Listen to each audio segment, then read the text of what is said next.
Morning guys, it's Justin from Cape Town, etc. Today we will be chatting to Councillor Xanthea Limberg, who is the authority on the current water crisis in the Western Cape. Follow me into the offices of the City of Cape Town where we'll go chat to Councillor Limberg. As part of the water resilience plan, the city did a range of scenario planning, and as part of that scenario planning, we opted for the new normal, which we believe will allow us to ensure that we mitigate any future risks of a drought. And the new normal is really about understanding that we live in a water scarce region and there is future risks of more droughts to occur within our region. And therefore we need to ensure that we adapt to that current climate and global warming impacts by diversifying our water supply. South Africa at large is dependent on surface water through rains filling our dams, and we really need to move away from that and not be solely dependent on one supply. And so the water resilience plan aims to diversify our water supply through groundwater extraction, the wastewater recycling, as well as desalination. The water resilience plan also obviously aims to ensure that we bring online additional water supply for drinking purposes. So the focus is adding 500 million litres of potable water to ensure that we avert any water scarcity in the future. So there are streams stemming from Table Mountain that flow down into the city centre, but Cape Town has other streams as well.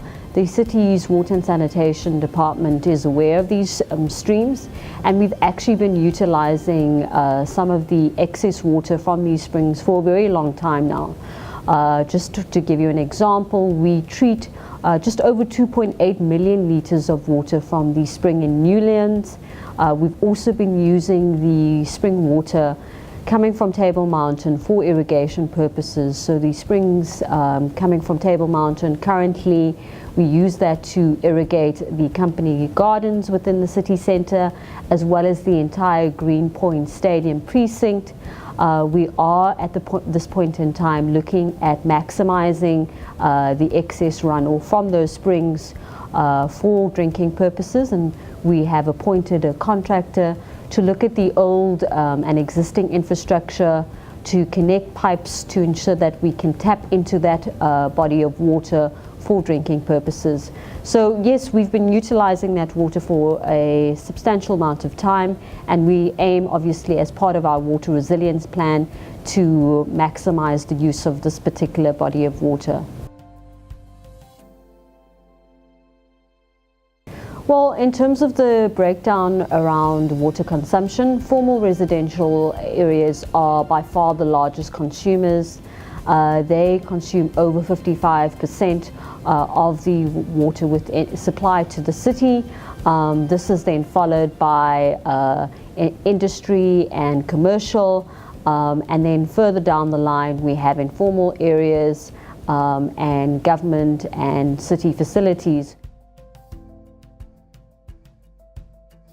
So besides the focus of the top water wasters being very prevalent at this very moment in time, it is important to note that from a demand side, the City of Cape Town has implemented water restrictions for a very long time now. We have had water restrictions for more than 2 years, and we have obviously escalated it to tougher water restrictions as the level of water within our dams become far less. So earlier on this year we released a top 100 high consumers.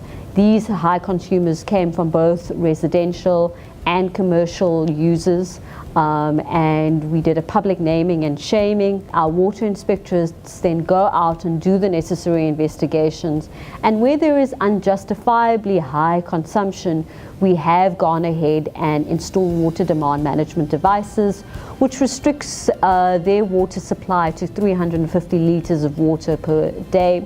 Now, the consumers that we targeted were consuming 100,000 litres of water per month and more.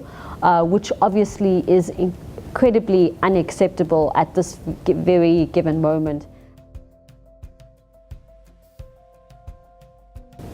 Well, informal settlements actually only consume between 4 and 5% of the water supply to the city.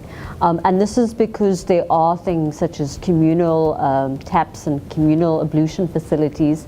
And so the amount of water consumed in informal settlements versus that of formal areas that consume more than 55% of the overall water supply within the city means that the footprint in terms of water is far less. Our education and awareness programs are also going out to these areas.